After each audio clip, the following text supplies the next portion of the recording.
Rolling Thunder joined the more than 1,000 people on hand at Pageant Field in Quincy for the second annual Veterans Music Festival and Expo, which kicked off with the national anthem.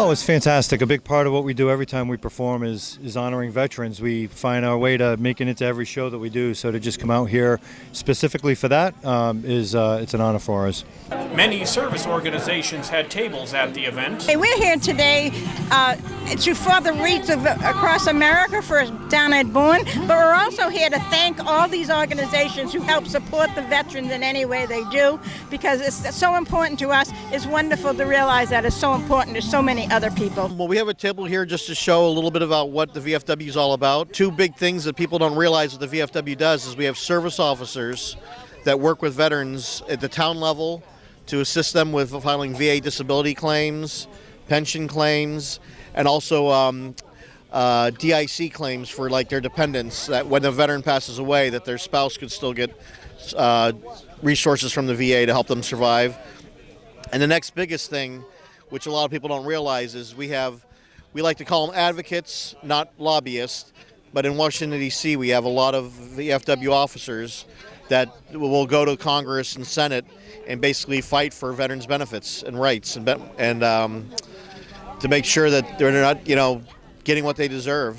We're not just here to meet veterans. We're here to meet veterans and families' unmet needs and show them how, with our partners that you've talked to, how to meet those needs. So we always like to say it's not what you know, it's who you know, and more importantly, what you know about who you know. Well, we all have relationships, so if I need a VSO in your town, I am a VSO on the side also, I'll refer them with an introduction. Same with my partners here. So whatever you need, if we don't know, somebody on this field is the answer. We have a foundation, the GI Ginger Betty Foundation, where we take donations and also fund it ourselves. We ship boxes of our world's famous Ginger Snap cookies with letters from adults, children, candy, and we ship them to troops overseas, all over the world, and then also to their families back home as well.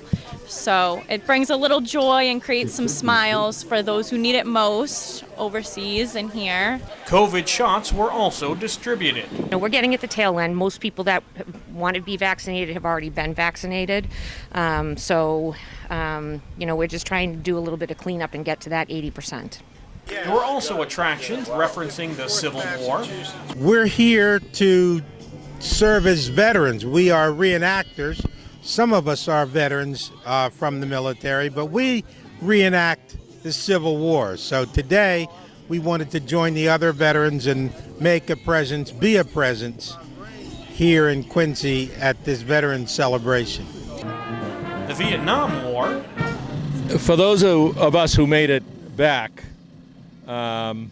we kind of feel an obligation to teach to others what we've learned. And by bringing this Huey, people come over, they talk to us, they talk about our experiences. They kind of make up for the lack of a welcome home that we had back in the 70s and the late 60s and show an interest. And it's an opportunity for us to tell our story and to tell the story of Vietnam veterans. And the American Revolution. Well, everyone can see that I'm a soldier in the Continental Army. What they do not see is I am a woman. Deborah Sampson is the only woman known to have disguised herself as a man and serve in the Continental Army without getting caught. Oh. At the time, she enlisted in 1782. At that time, women were not allowed to enlist in the military. It was thought that they were not capable of being good soldiers. Deborah knew better. She wanted to help the colonists fight for freedom, and she thought the best way she could accomplish this would be to serve as a soldier.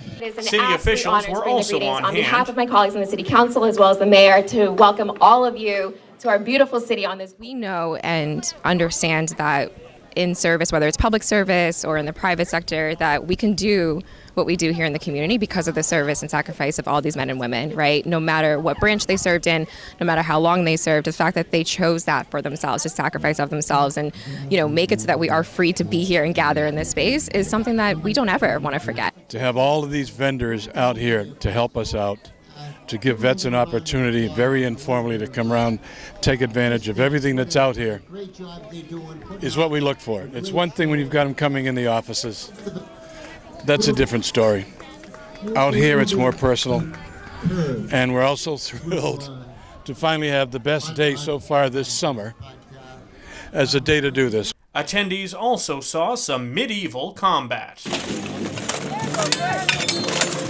There's a certain connection between the veterans and, fighting in armor, right? Different time periods, but there's a affiliation, warriors across history there that, I thought would be nice. People might appreciate it, and a lot of veterans are in this sport, so thought it would be a good thing to do.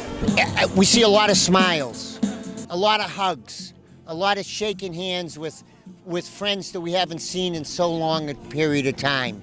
So it's really been a kind of a nice outcoming just to celebrate maybe winning the COVID battle a little bit and feeling a little bit more comfortable to come out. Well, as you can hear, the music is still playing at the second annual Veterans Music Festival and Expo at Pageant Field here in Quincy. To learn more about this and other events put on for the veterans community, tune into Veterans Voice Radio every Thursday night at 7 right here on 95.9 WATD. Reporting from Pageant Field in Quincy, Dan McCready, WATD News.